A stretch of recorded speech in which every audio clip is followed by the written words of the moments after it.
জানিয়ে দিব এই মুহূর্তে পাওয়া আপডেট বাংলা সংবাদ। শুরুতেই শিরোনাম। দেশ চালাতে ব্যর্থ হয়ে গেল প্রধান উপদেষ্টা সহ সমন্বয়কেরা।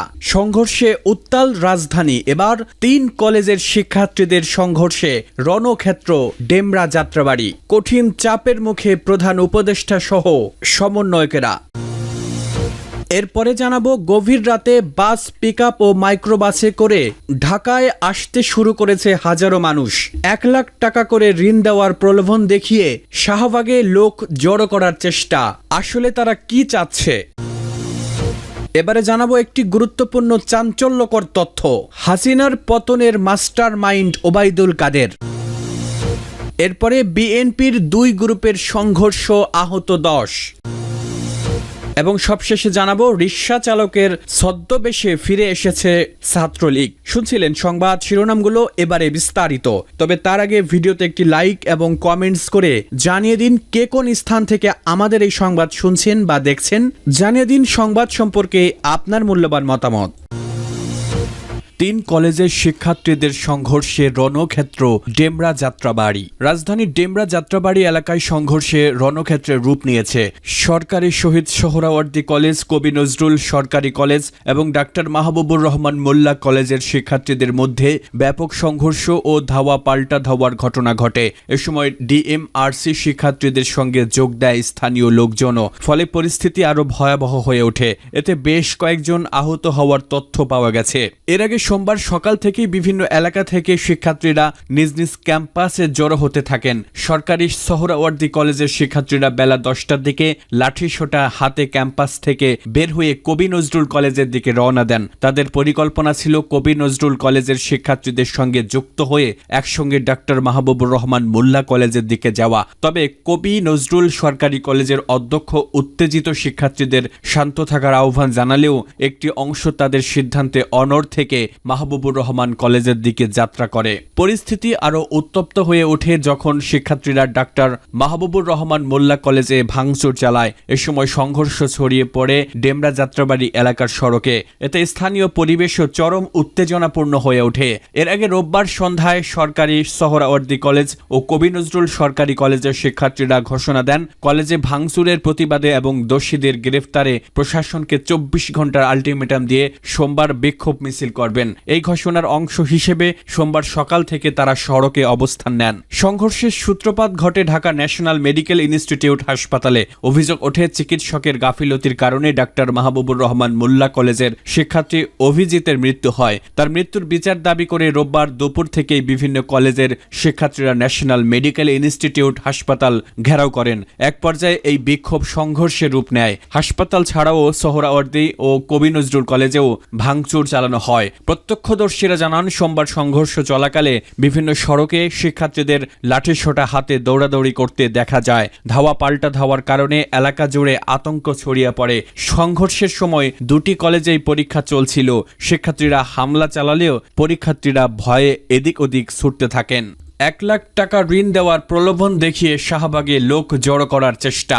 1 লাখ টাকা করে ঋণ দেওয়ার প্রলোভন দেখিয়ে রাজধানী শাহবাগে জনসমাগমের চেষ্টা করেছে একটি সংগঠন। প্রলোভনে পড়া লোকজন ও শাহবাগ থানা পুলিশ এই তথ্য জানিয়েছে। প্রলোভনে পড়া লোকজন বলছেন, অহিংস গণ অভ্যুত্থান বাংলাদেশ নামের একটি সংগঠনের পক্ষ থেকে বলা হয়, বিদেশে পাচার করা অর্থ দেশে ফিরিয়ে আনা হবে।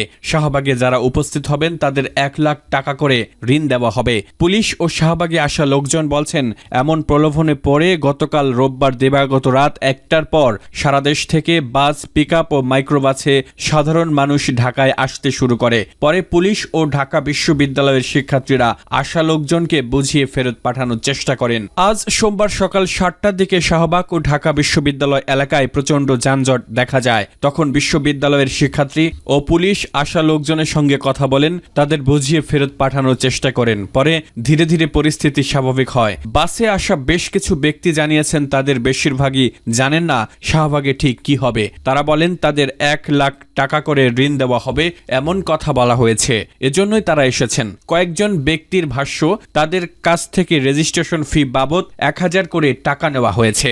এদিকে দেশের স্বার্থে বিশৃঙ্খলাকারীদের বিরুদ্ধে কঠোর অবস্থান নেওয়ার হুঁশিয়ারি দিলেন জুলাই শহীদ স্মৃতি ফাউন্ডেশনের সাধারণ সম্পাদক সার্জিস আলম। পাশাপাশি আইন শৃঙ্খলা রক্ষাকারী বাহিনী বাহিনীকে তাদের দায়িত্ব মনে করিয়ে দিয়েছেন এই ছাত্রনেতা। আজ দুপুরের দিকে নিজের ভেরিফাইড ফেসবুকে দেওয়া পোস্টটিতে তিনি লিখেছেন, সবার আগে দেশ, দেশের মানুষ, জনগণের সম্পদ। সার্জিস আলম আরও লিখেছেন, যদি কেউ অযৌক্তিক কারণে বিশৃঙ্খলা বা নৈরাজ্য সৃষ্টি করার চেষ্টা করে, সে যে পরিচয়ই হোক না কেন, তবে দেশের স্বার্থে তাদের প্রতিহত করে জনমানুষের নিরাপত্তা প্রদান করা আইন শৃঙ্খলা রক্ষাকারী বাহিনীর প্রধান কাজ। শেখ হাসিনার পতনের নেপথ্যে যে চারজন জানা গেল। শেখ হাসিনা সরকারের পতনের মূলে চারজন রয়েছে বলে ভারতীয় সংবাদ মাধ্যম দ্য ইন্ডিয়ান এক্সপ্রেসকে দেওয়া এক বার্তায় জানিয়েছে আত্মগোপনে থাকা কয়েকজন আওয়ামী লীগের নেতারা। সংবাদ মাধ্যমের প্রতিনিধি গত এক সপ্তাহে দলটির আত্মগোপনে থাকা কয়েকজন নেতার সাথে কথা বলতে সক্ষম হয়েছে। তারা জানিয়েছে, হাসিনা দল ও জনগণকে পদত্যাগ করেছেন। তাদের মধ্যে আওয়ামী লীগের এক নেতা বলেন, আপা আমাদের ছেড়ে গেছেন। আওয়ামী লীগ সরকারের পতনের জন্য আত্মগোপনে থাকা ওই নেতাদের একজন দলের অভ্যন্তরীণ। এই চার নেতা হলেন শেখ হাসিনার ছেলে সজীব ওয়াজেদ জয়, বিনিয়োগ উপদেষ্টা সালমান এফ রহমান, আওয়ামী লীগের সাধারণ সম্পাদক ওবায়দুল কাদের ও সাবেক স্বরাষ্ট্রমন্ত্রী আসাদুজ্জামান খান। আওয়ামী লীগের ওই নেতা বলেন, চারজনের এই দল হাসিনা পতনের নেতৃত্ব দিয়েছে। এই ব্যক্তিদের উপর তার অন্ধবিশ্বাস ছিল।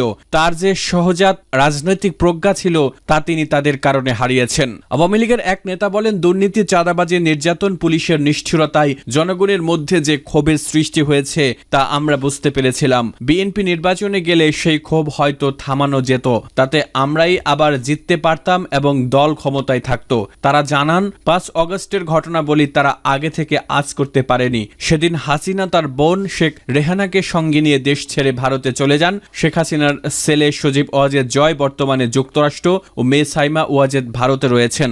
আওয়ামী লীগের একাধিক সূত্র জানায়, হাসিনার দেশ ছাড়ার সিদ্ধান্ত তার মন্ত্রিসভার সদস্য এমনকি ঘনিষ্ঠ সহযোগীদেরও পুরোপুরি বিস্মিত করেছে। এক নেতা বলেন, আমরা টেলিভিশনের খবর থেকে এটা জানতে পারি। এভাবে শেখ হাসিনা চলে যাওয়ার ঘটনা আওয়ামী লীগের নেতাকর্মীদের জীবন বিপদের মধ্যে ফেলেছে। বিক্ষোভকারী বিএনপি ও জামায়াতে ইসলামীর কর্মী এবং সুযোগ সন্ধানীরা আওয়ামী লীগের নেতাদের বাড়িঘর, ব্যবসা প্রতিষ্ঠান ও দলীয় কার্যালয়গুলো নিশানা বানান। অগ্নিসংযোগ, লুট ও ভাঙচুর করা হয়েছে দলের নেতাকর্মীদের বাড়ি ও ব্যবসা প্রতিষ্ঠানে। আওয়ামী লীগের এক নেতা বলেন, 5 অগস্ট শেখ হাসিনা চলে যাওয়ার পর আমরা একটা সেনাপ্রধান যখন বেলা 3টার দিকে জাতির উদ্দেশ্যে ভাষণ দেন, সে সময় শুধু বাড়ি থেকে বের হওয়ার সুযোগ পাই। আরেক নেতা ও সাবেক মন্ত্রী বলেন, আমি ও আমার পরিবারের সদস্যরা ধরা পড়লে লোকজন আমাদের জীবন্ত পুড়িয়ে মারতেন। আওয়ামী লীগের 15.5 বছরের শাসন আমলে শেখ হাসিনার সরকার বিরোধী দলের নেতাদের নিশানা করে কারাগারে পাঠায়, মারধর করে, ভয়ভীতি দেখায় ও হয়রানি করে। কিন্তু পরে হঠাৎই পরিস্থিতি উল্টে যায়। সাম্প্রতিকতম ঘটনার খানিকটা পেছনে তাকালে দেখা যাবে, ঘটনা প্রবাহে কেউ কেউ হাসিনা সরকারের, বিশেষ করে গত জুলাইয়ের শিক্ষার্থী ও বিক্ষোভকারীদের উপর গুলি চালানোর ঘটনায় দুঃখ প্রকাশ করেছেন। পরে 3-4 অগস্ট ছাত্র জনতার রাস্তায় নেমে আসেন। 5 অগস্ট বিক্ষোভকারীরা কারফিউ ভাঙেন। সেদিনই সরকারের পতন ঘটে। ব্রাহ্মণবাড়িয়ায় বিএনপির 2 গ্রুপের সংঘর্ষ, আহত 10।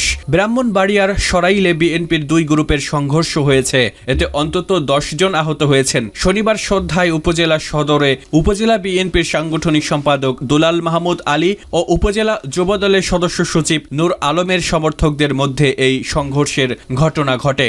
স্থানীয়রা জানান, শনিবার বিকেলে সরাইল সৈয়দ সিরাজুল ইসলাম অডিটোরিয়ামে বাংলাদেশ জাতীয়তাবাদী তরুণ দল সরাইল উপজেলা শাখার কর্মী সভা ছিল।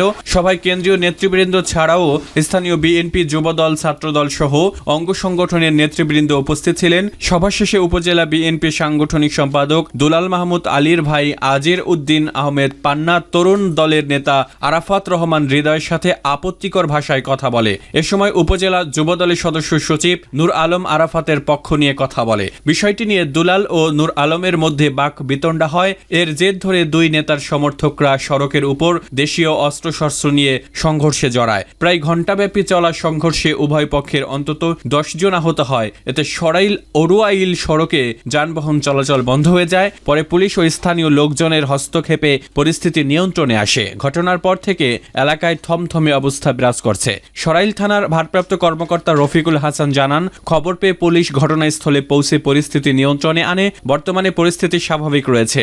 অভিযোগ পেলে প্রয়োজনীয় আইনগত ব্যবস্থা গ্রহণ করা হবে।